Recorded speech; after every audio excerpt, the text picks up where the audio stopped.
वर्णिवेशरमणीयदर्शनं मन्दहास रुचिराननम्बुजं पूजितं सुरनरोत्तमेर्मुदा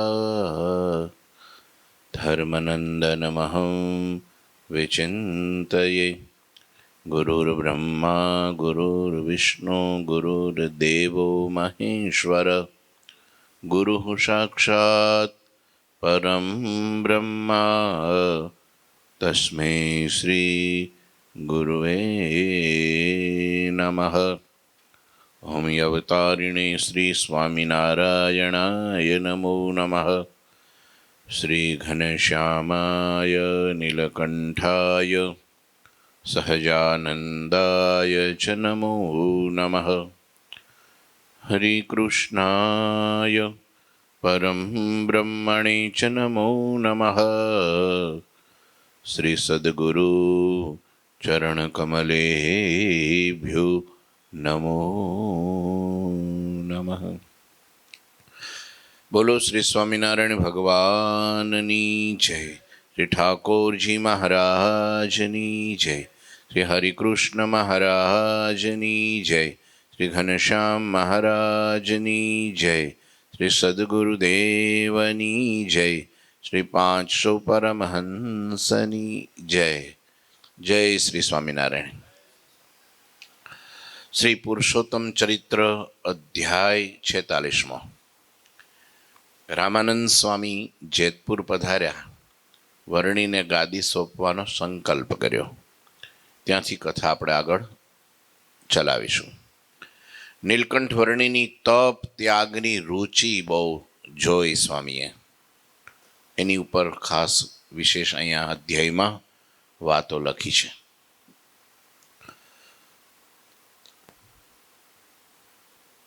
उत्तम भूपतियो कहे सुनो मुकुंदानंद, लगत सुधा सम तव बचन, मोह मन में सुख कंद, मोह मुख में मोह मन में सुख कंद। ઉત્તમ રાજાએ મુકુંદાનંદ વર્ણીને કહ્યું, હે વર્ણી સાંભળો, સુખનું મૂળ એવા તમારા વચનો મારા મનમાં મને અમૃત જેવા લાગે છે. રાજા કહે છે, કથાના વચનો અમૃત જેવા લાગે એનો આત્મા બળિયો થઈ જાય, કેતા માયાની સાથે લડી શકે. ગમે એવા દેશકાળ ખરાબ આવે તો પણ આધ્યાત્મિક માર્ગમાં કે ભગવાનના રસ્તાથી આગો પાછો ચલાયમાન ના થાય. એનો સત્સંગ દિન પ્રતિદિન જેમ પૂર્ણિમાના ચંદ્રની જેમ વધતો જાય. પણ મીઠા લાગે તો, અમૃત સમાન લાગે તો, ઝેર સમાન લાગે, કડવા લાગે. હું તો કડવા લાગે તોય સાંભળવા જોઈએ. કારણ કે દવા આપણે પીએ ત્યારે કડવી જ લાગે, કે હારી ન લાગે. પણ પી જઈએ છીએ શું કરવા? હા, આપણા રોગ ટાળી નાખે છે, નિરોગી સુખી બનાવે છે. એટલા માટે આપણે દવા પી જઈએ છીએ. એના ગુણ મીઠા છે. પેલા કડવા ભાઈએ એક ભજન બનાવ્યું છે, સમજ્યા? શું? કડવા કારેલાના ગુણ છે મીઠા. કેવું ભજન છે? હા, એવું ભણવામાં આવતું હોય કાવ્ય. કડવા કારેલાના ગુણ છે મીઠા. પણ એ કડવા સમજીને પછી ફેંકી દે, થૂ કરીને કાઢી નાખે તો પછી એનો ગુણ ન દેખાય, પછી એને નિરોગી શરીર ન થાય. હા, ગમે ભલે નહીં પણ ફાયદો મોટો. એક છોકરાને બહુ બીમાર હતો પણ કડવી દવા ન ખાય, તેની મા એને પેંડામાં નાખી ગોળી અને પછી આપી. સમજ્યા? ગોળીનું નામ ન લીધું, લે દીકરા પેંડો ખાઈ જા. પેંડો જોઈને તો ભાવતો હતો એટલે તરત મોઢામાં નાખી દીધો આખો પેંડો. પછી થોડી વારથી માએ કીધું કે બેટા પેંડો આખો ખાઈ ગયો? તો કે માં પેંડો ખાઈ ગયો પણ ઠળિયો કાઢી નાખ્યો. પેંડામાં ઠળિયો હોય કોઈ દી? લ્યો, હવે એને કોઈ દી દરદ જાય? ન જાય. મીઠું મીઠું જ ખાવા જોઈએ, એનું દર્દ વધે, ડાયાબિટીસ થાય અને પછી સુખી ન થાય.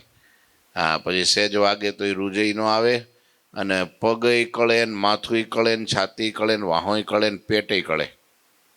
ડાયાબિટીસ વાળાનું અઘરું. હા, એને પછી ટાઈમે ટાઈમે ગોળીઓ ગળવી જ પડે. અને એ બીજી કિડનીમાંય નુકસાન કરે, હાર્ટમાંય નુકસાન કરે, વાલમાંય નુકસાન કરે, નાડીઓમાંય નુકસાન કરે, હાડકામાંય નુકસાન કરે. હે? હા, ધીમું ઝેર. એટલે કડવું ખાવું જોઈએ. કડવું કદાચ લાગે તો પણ કડવી વાતો છે એ આપણા આત્મા માટે બહુ સુખાકારી છે. પણ અહીંયા કીધું કે ભાઈ તમારા વચનો મને કડવા નહીં, મીઠા લાગે છે. તમે ભગવાનની કથા સંભળાવો છો એટલે બહુ મીઠું લાગે છે. તાતે મેં પ્રણમી કહું તો હી પ્રગટ ચરિત્ર સુનાવહુ મોહી સુની બોલે સો વરણી સુજાણા સુનો ઉત્તમ ભૂપતિ ગુણવાના નારાયણ મુનિ કો નિજ ઈષ્ટા જાનત રામાનંદ વરિષ્ઠા તો પુનિ રખી વ્યવહારિક રીતિ રાખત સદા સખા સમ પ્રીતિ. એટલે હું તમને પ્રણામ કરીને કહું છું, મને ભગવાનના ચરિત્રો સંભળાવો. ત્યારે સાંભળીને વર્ણી બોલ્યા, હે ગુણવાન ઉત્તમ રાજા, સાંભળો. ખરેખર તો રામાનંદ સ્વામી નારાયણ મુનિને પોતાના શ્રેષ્ઠ ઈષ્ટદેવ જાણતા હતા. આ મોટા તમે વિચારો, રામાનંદ સ્વામી જેવા એક ઉદ્ધવનો અવતાર ગણાય, ભગવાનની ઈચ્છાથી ધરતી ઉપર પ્રગટેલા અને શ્રી કૃષ્ણના પરમ ઉપાસક, જન્માંતરથી યુગાંતરથી, પણ છતાંય ભગવાન નીલકંઠ વર્ણીના દર્શન થયા ત્યારથી એની નિષ્ઠા બદલાઈ ગઈ. એ કોને ઈષ્ટદેવ માનવા લાગ્યા? નારાયણ મુનિદેવને. કોણ નારાયણ મુનિદેવ? સાક્ષાત એની સામે શિષ્ય રૂપે પધારેલા બટુક બ્રહ્મચારી વર્ણી નીલકંઠને પોતાના ઈષ્ટદેવ માનવા લાગ્યા. એ નીલકંઠનો પ્રતાપ કેવો હોય છે વિચારો. આમ સ્પષ્ટ લખ્યું છે, રામાનંદ સ્વામી નીલકંઠ વર્ણીને પોતાના ઈષ્ટદેવ જાણતા, તો પણ વ્યવહારિક રીત મુજબ હંમેશા વર્ણી સાથે મિત્ર સમાન પ્રીતિ રાખતા હતા. કારણ કે ભગવાને એને એક રોલ આપેલો. દરેકને મનુષ્યને ધરતી ઉપર આવે ને ત્યારે એક એક પાત્ર સોંપેલું હોય કે ભાઈ તારે બાપનું પાત્ર નિભાવવાનું છે, તારે પુત્રનું પણ નિભાવવાનું છે અને તારે પતિનું પણ નિભાવવાનું છે. એટલે ધરતી ઉપર મોકલું છું. ઘણાને મોકલે ભાઈ તારે સાધુનું પાત્ર અદ્ભુત બજાવવાનું છે, આબેહૂબ. જેમ કે ને જગતમાં એક ખાલી ભવાયો એક વેહ કાઢતો હોય ને તો પણ આબેહૂબ પાત્ર ભજાવે. ભલે એ 2 કલાક પૂરતું હોય, પણ એમાં કસર કંઈ જો રહેવા દે તો કોઈને મજા ન આવે. પણ આખો પાત્રમાં ડૂબી જાય અને હું ઈ જ છું એમ માનીને ભજવે તો હજારોના હૃદયમાં રંજન કરાવે. એક ભવાયો પોતાનું પાત્ર આબેહૂબ જો ભજવતો હોય તો ભગવાને આપણને જન્મથી સાથે જ પાત્ર જે આપ્યું છે એ આબેહૂબ ભજવવું જોઈએ. રામાનંદ સ્વામી કહે છે, મને ગુરુનું પાત્ર આપ્યું છે. આ લોકની રીતિ પ્રમાણે, વ્યવહાર પ્રમાણે મને ગુરુનું આપ્યું છે અને પોતે સ્વયં શિષ્યનું સ્વીકાર્યું છે, તો મારે ગુરુનું જ ભજવવું જોઈએ. એટલે વ્યવહારિક રીત મુજબ હંમેશા વર્ણી સાથે મિત્ર સમાન પ્રીતિ રાખતા. જોયું? હંમેશા મા બાપે પણ દીકરો 16 વર્ષનો થાય એટલે એની સાથે મિત્રવત આચરણ કરવું જોઈએ. આવું શાસ્ત્રમાં લખ્યું છે. કેટલા વર્ષનો થાય? નાનો હોય 15 વર્ષ સુધી તો પુત્ર સમાન બરાબર એને આંખો કાઢવી પડે, એને વઢવું પડે, થોડુંક ખીજાવવું પડે અને કંઈક ભૂલ કરે તો સોટી વાગે સમછમય કરવું પડે. સમજે? ઠપકો, બધી રીતનું દેખરેખ, એનું ફૂલ સિક્યુરિટી રાખવી પડે. પણ 16 વર્ષનો થઈ ગયા ને પછી તમે પાછળ કેમેરા લઈને વોચિંગ કર્યા કરો તો એને ગમે નહીં. પછી એ કહે હવે આપણી આ ઘરમાં આપણું કોઈ સ્થાન નથી, આપણી કોઈ વેલ્યુ નથી, આપણું આમ નથી, આપણું તેમ નથી.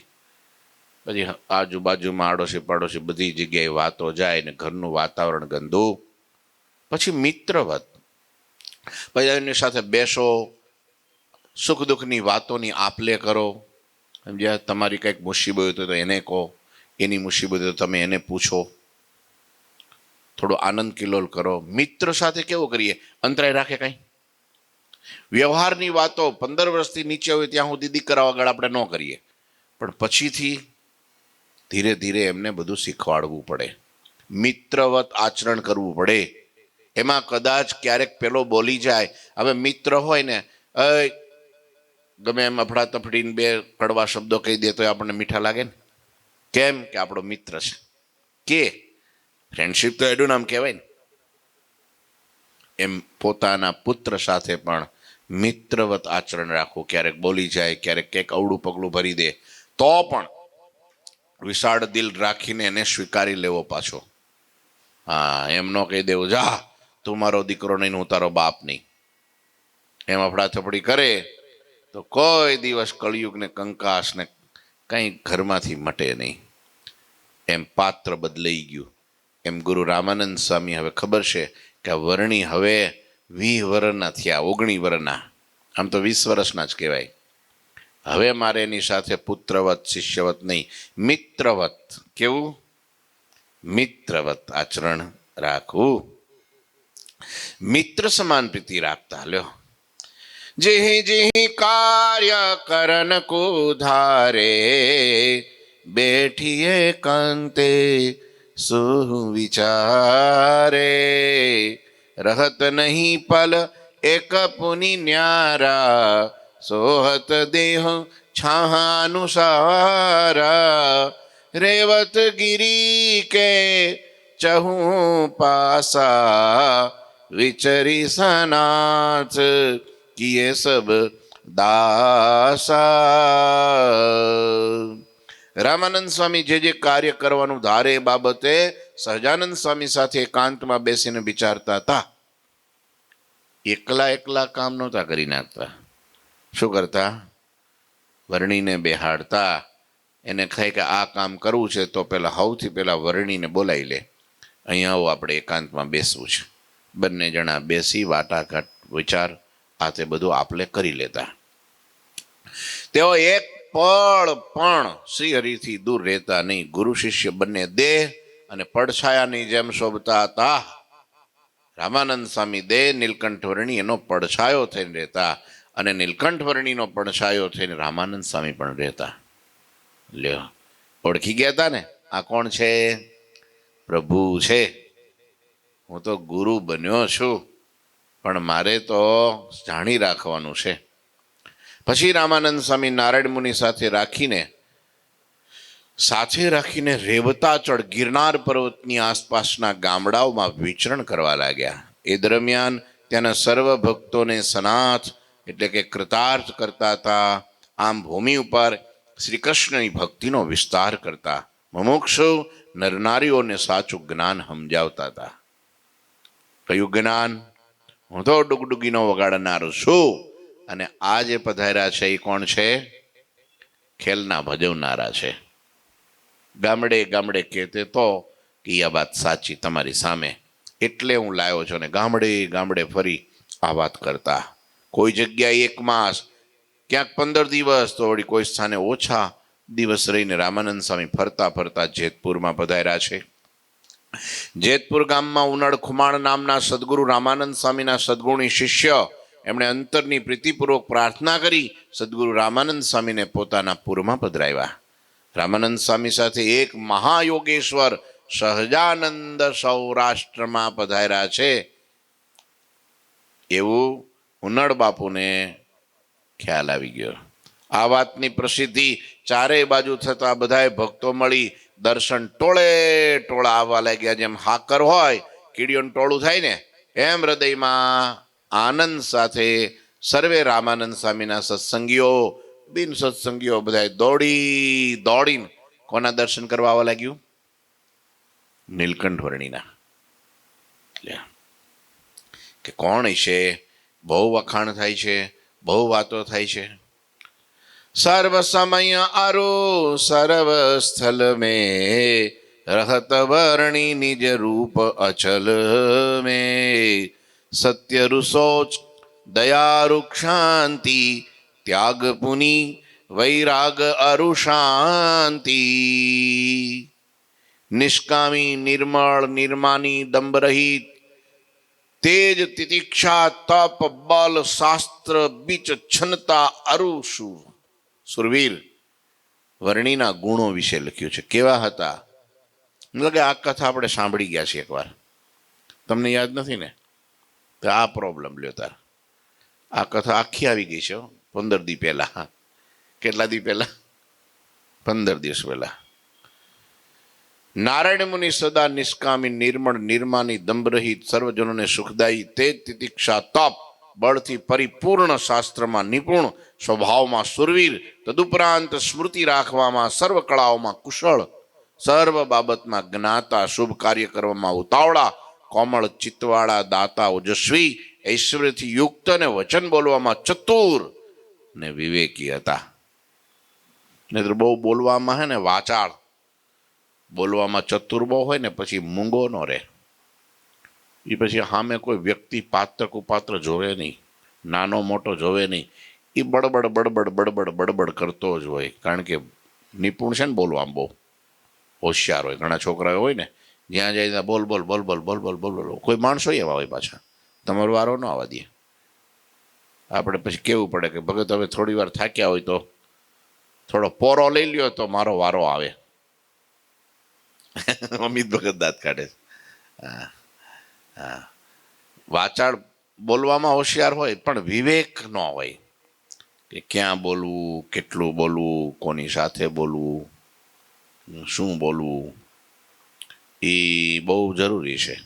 વર્ણિ નિપુણતા બોલવામાં હોશિયાર, એક એક શબ્દ જોખી જોખીને બોલે. અમુક શું કેમ લાડવા જોખીએ ને, મોહનથાળ જોખીએ ને, જેમ ઘી જોખીએ ને, ઘી કરતા પણ વધારે કિંમતી શબ્દ છે આપણા. ઘી કરતાય, ઘી તો સસ્તું કહેવાય ગીર ગાયનું. સોના કરતાય વધારે મોંઘો બોલ છે. બોલ, બોલ એટલે પેલો ક્રિકેટનો બોલ નહીં હો, આ મુખમાંથી નીકળે ને ઈ બોલ સોના કરતાય મોંઘો છે. પણ ઘણી વાર આપણે એનું બસ એમ જ હાવ મૂળાના ભાવે વેચી દેતા હોય, આપી દેતા હોય, બોલી જતા હોય. એટલે જોખી જોખીને બોલવું, વિચારી વિચારીને બોલવું, થોડું બોલવું, થોડામાં વધારે કહેવું, એ સારી સાચી નિપુણતા છે. વર્ણિનું આવું કામ. અકળિત આસ્તિક કીર્તિવંતા અને મૌન અરુ ગંભીર ગુણ બિલસંતા મિતાહાર અરુ ગર્વ રહિત મૈત્રી મુમુક્ષ મોદ રહિત. સહજાનંદ સ્વામી કોઈથી કળી ન શકાય એવા હતા. સામાન્ય માણસ તો કળી જ ન હકે. એટલે કળી નહોતા હાકતા ને એટલે જ સંતન લઈ આવ્યા. અરે સમજ્યા? સંતન શું કરવા લઈ આવ્યા? અક્ષરધામમાંથી ભેળા. આ દુનિયાનો માણા મને કળી શકે નહીં. આ દુનિયામાં એક નટ નહીં, લોકો નથી કળી શકતા. નટ એટલે જો ખબર છે? હા, એની તાંત્રિક વિદ્યા, એની કંઈક જે મંત્ર વિદ્યા, એની કંઈક જાદુ વિદ્યા હોય છે. એક નટ એક રાજા પાસે આવ્યો. મહારાજ, મહારાજ, મારી આ પત્ની છે. પત્ની એમની સાથે હતી. એટલે રાજાને કહે છે કે આ મારી પત્નીને તમે અહીંયા આશરો આપો. કેમ કે હું એકલો લડવા જાઉં છું. ક્યાં? સ્વર્ગમાં. કેમ?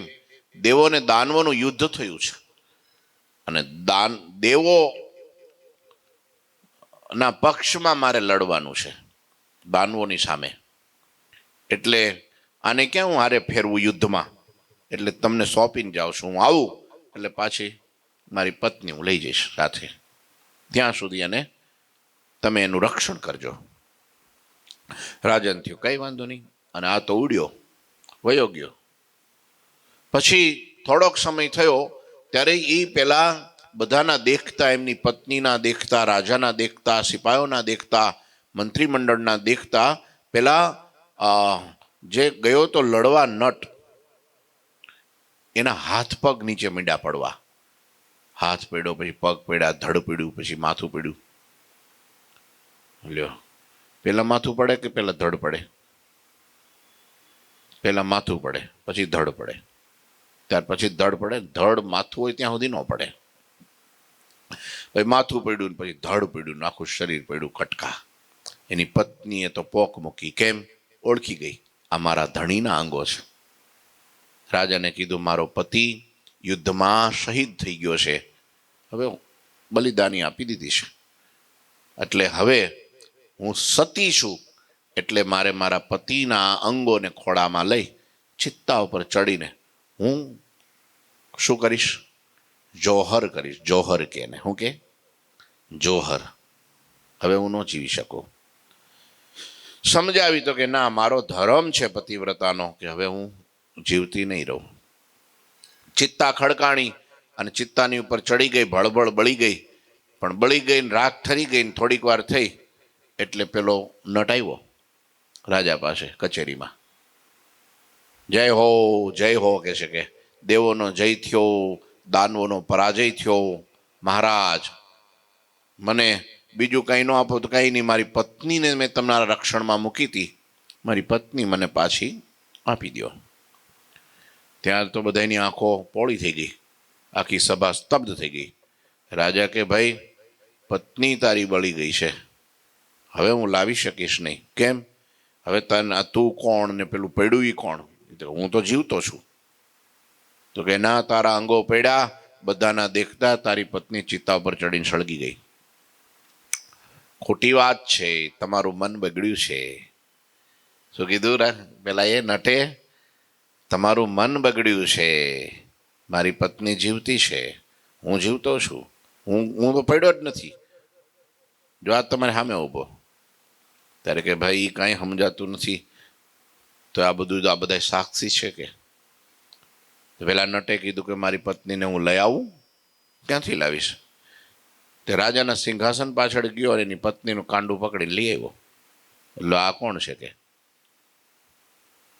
રાજાને બહુ પેલું થયું, અરે આ શું? ત્યારે પેલા નટે કીધું કે મહારાજ દુઃખી નહીં થતા. કેમ? આ તો મારી નટ વિદ્યા છે, આમાં તમને મોહ થયો. એટલે કે છે સંતો, એક નટની વિદ્યા પણ જો માણસ ન કળી શકે તો નટના આગળ એવા ભગવાનની લીલા આ દુનિયામાં કોણ કળી શકે? આ નીલકંઠવર્ણી સાક્ષાત નટનાગર છે. એની લીલામાં બિલકુલ મનુષ્ય ભાવ લાવવો નહીં.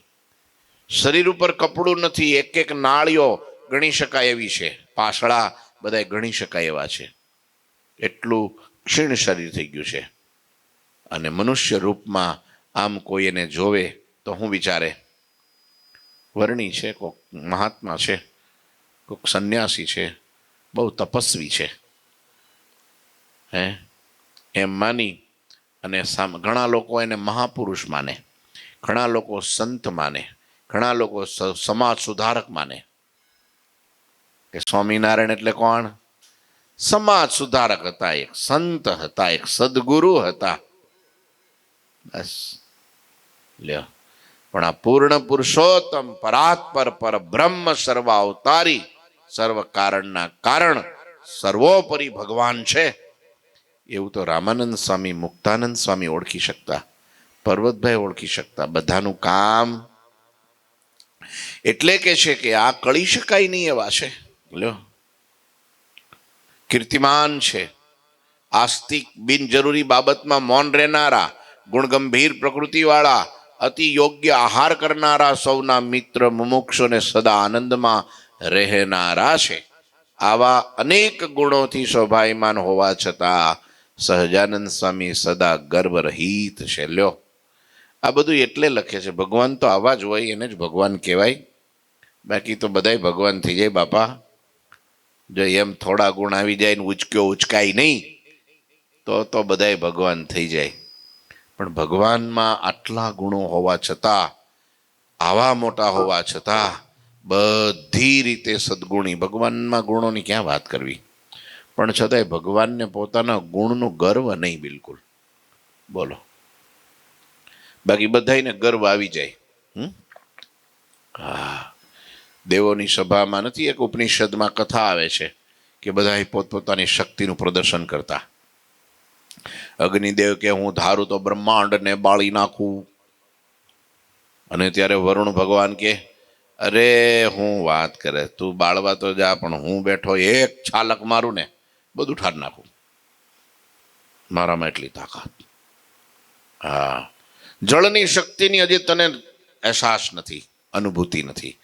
પાણીની હું તાકાત છે, હું સાક્ષાત પાણી વરુણ દેવ છું. હા, ત્યાં તો પવન કે પાણી બાણીનો કાંઈ ક્લાસ જ નહીં પવનની આગળ. સુસવાટા મારે ને તો ખેડી નાખું મોડિયા હોતું બધું. હા, દરિયામાં સુનામી લાવી દઉં. હા, મારી તાકાતની ક્યાં ખબર છે હજી. હા, બધાય પોતપોતાનું બધું કરતા હતા, અને પછી સભા વિખાણી, અને જ્યાં ઇન્દ્રના દરબારમાંથી બહાર નીકળ્યા ત્યાં રસ્તામાં એક 80-100 વર્ષના દાદા આમ ટેકે ટેકે ટેકે ટેકે ચાલતા ચાલતા ત્યાં હામાં મળ્યા અને ઊભા હતા. એટલે પેલા અગ્નિદેવને કીધું કે ભાઈ એ આ તણખલું છે ને રસ્તામાં પડ્યું છે ને, હા, તો કે એ મારો રસ્તો રોકીને ઊભું છે, કે એને થોડુંક આઘું કરી નાખો ને તો હું આગળ જાઉં. શું શું રોકીને ઊભું છે? કોણ ઊભું છે? એક તણખલું ખાલી. કેટલું? એક તણખલું હુકું. એ કે મારો રસ્તો રોકીને ઊભું છે, કે એને થોડુંક આમ હટાવી નાખો ને એક બાજુ તો હું આગળ જાઉં. તો પેલા દાંત કાઢવા માંડ્યા, અરે આને તો હું બ્રહ્માંડ બાળી નાખું તો આ હું. ફૂ કરવા ગયા ને તો ફૂ જ થઈ ગયું, પણ તણખલું હેલું નહીં. જેટલી શક્તિ એટલી બધી વાપરી નાખી, તણખલું હેલું જ નહીં. ત્યાં વરુણ ભગવાન પાછળ જતા, વરુણદેવ આગાર્યો આગાર્યો ક્યારના બણગા મારતા હતા, જો મારી શક્તિ હમણાં ક્યાંય ને ક્યાંય એને ઉડાડીને ક્યાંય મૂકી દઉં છું ને તાણી નાખું છું નહીં. તમે ધીરે કર્યું કાંઈ હેલ્યું નહીં. જેટલું શક્તિ હતી બધી વાપરી નાખી, તણખલું હેલું જ નહીં ત્યાંથી. બોલો. પછી તો પવન દેવ આવ્યા ને બીજા દેવ આવ્યા ને ત્રીજા દેવ આવ્યા ને બધા આવ્યા, પણ કોઈથી કાંઈ થયું નહીં. ત્યારે એને થયું નક્કી આમાં દાળમાં કંઈક કાળું છે. પછી હાથ જોડી ગયા કે તમે કોણ છો? ત્યારે ચતુર્ભુજ થઈ ગયા. કોણ હતું? બ્રહ્મા. સાક્ષાત ભગવાન હતા. બ્રહ્મા ભગવાન પોતે આવ્યા હતા ગર્વ ઉતારવા. હે, ગાડા તળે શ્વાન ગતિ કરે છે, મૂર્ખ્યો મનમાં અભિમાન ધરે છે. હું આખું ગાડું હું ચલાવું, તમે બળદિયા હું કામ જોડ્યા ભાઈ? હે, દોહરું તો એના કાંધે મૂકું. ખેંચે બિચાડા 8 પગે. કેટલા પગે? બોલો.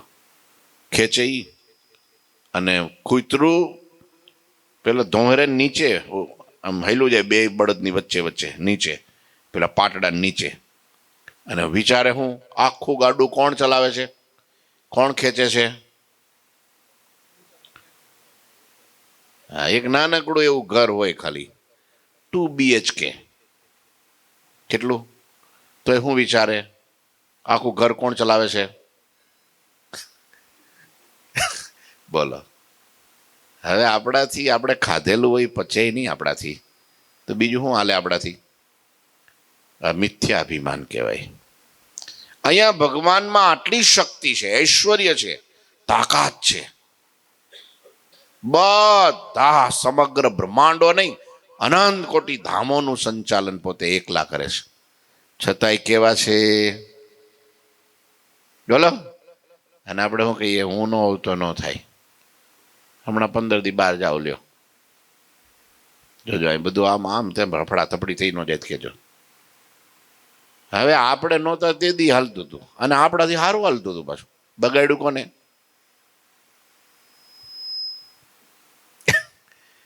અહીંથી તો આ બહુ સરસ હાલતું હતું. તો એ પાછું આપણે શું કહીએ, આપણે ન હોય તો ન હાલે. સારું હાલે ભાઈ, બહુ સારું હાલે. હા, એ આપણો અહંકાર છે ને, એ નો હાલવા દે, એ કોઈ નજીક ન આવવા દે. હા, એનાથી એના કારણે બધા છેટા થઈ જાય. હો, આવડેથી છેટા થાય એનું કારણ, મોટું કારણ શું? અહંકાર, અભિમાન. હા, એ તરત કોઈક બીજો માણસ આપણી પાસે આવે ને દાજવા માંડે. ઠરવો પડે, શાંતિ થવી પડે, સુખ થવું પડે. આપણી પાસે આવે તો એને મજા આવવી પડે. એની જગ્યાએ શું થાય? દાજે. હારું હારું થોડું ગરમ ગરમ લાગે છે. એ શાની ગરમી હોય? ઘડીને એ ગરમી ઉતાર નાખી હો તારી, નથી કહેતા આપણે સમાજમાં કે ને ગરમી બહુ ચડી ગઈ છે આને. એ ગરમી શાની હોય? અહંકારની ગરમી હોય. આટલા ભગવાન મોટા છે છતાંય અનેક ગુણોથી શોભાયમાન હોવા છતાં સહજાનંદ સ્વામી સદા ગર્વ રહિત હતા. એટલે કોઈ પણ એને જોવે તો તરત હૃદયમાં શાંતિ, સહજમાં શાંતિ આપે. એનું નામ સહજાનંદ હતું. સહજમાં એને જોવે, એને સાંભળે, એની વાત કરે તો એ શાંતિ હૃદયમાં થઈ જતી. સહેજે સહેજે આપે આનંદ રે, એવા ગુણ ગંભીર ગર્વ રહિત સહજાનંદ રે. આવા હતા. ટાઈમ થઈ ગયો છે. આગળની કથા મહારાજના ગુણો વિશે છે, એ આવતીકાલે સાંભળીશું.